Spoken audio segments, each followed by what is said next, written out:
The stairwell. When Rachel moved into the Crestwood apartments, she was relieved to have finally found an affordable place in the city. The building was old but charming, with creaky wooden floors and high ceilings. The only odd feature was the stairwell at the far end of the hallway, narrow and dimly lit. It led to an unused attic that had been sealed off for years. No one ever went up there, and the door was locked tight. At first, Rachel didn't mind. She was focused on settling in, unpacking, and getting her new life in order. But after a few nights, she started to notice something strange.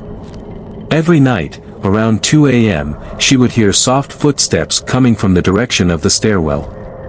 They were slow and deliberate, as if someone was cautiously making their way up the stairs. The first few nights, she dismissed it as her imagination, but the footsteps continued. One evening, Rachel asked her neighbor, Mrs. Caldwell, about the stairwell. The elderly woman's face turned pale, and she lowered her voice. "That attic has been locked for years," she whispered.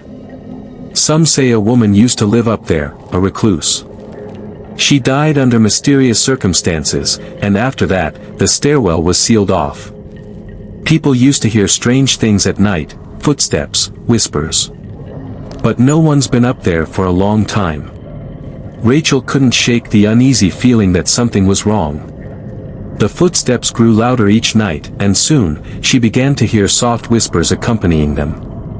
The voices were faint and unintelligible, but the tone was unmistakably urgent. The stairwell became a source of dread. Every time Rachel passed it, she felt eyes watching her from the shadows. One night, the footsteps stopped right outside her door. Rachel lay frozen in bed, holding her breath as she listened to the soft, shuffling sound. It was as if someone was standing just on the other side, waiting for her to open it. When she finally mustered the courage to peek through the peephole, she saw nothing but the dimly lit hallway. Yet the uneasy feeling lingered. Unable to bear the suspense any longer, Rachel decided to investigate. Armed with a flashlight, she crept toward the stairwell. The old wooden steps groaned under her weight as she ascended, each creak echoing ominously in the quiet building. When she reached the attic door, she found it slightly ajar, the lock broken. With a trembling hand, Rachel pushed the door open. The attic was dark and filled with dusty old furniture covered in white sheets. The air was stale, and a sense of deep unease settled over her. As she scanned the room with her flashlight, she noticed something odd, an old rocking chair in the corner, slowly moving back and forth, as if someone had just been sitting in it. Suddenly, Rachel heard a faint whisper behind her. She spun around, but no one was there. The whispers grew louder, surrounding her, filling the attic with an oppressive presence. Panic set in, and Rachel turned to leave, but the attic door slammed shut on its own, trapping her inside. She banged on the door, screaming for help, but the whispers only grew louder, drowning out her cries. Desperate, Rachel stumbled back, tripping over an old trunk. As she fell, her flashlight rolled across the floor, illuminating the rocking chair once more. This time, she saw her, the ghostly figure of a woman, her face pale and hollow, sitting in the chair, staring directly at her.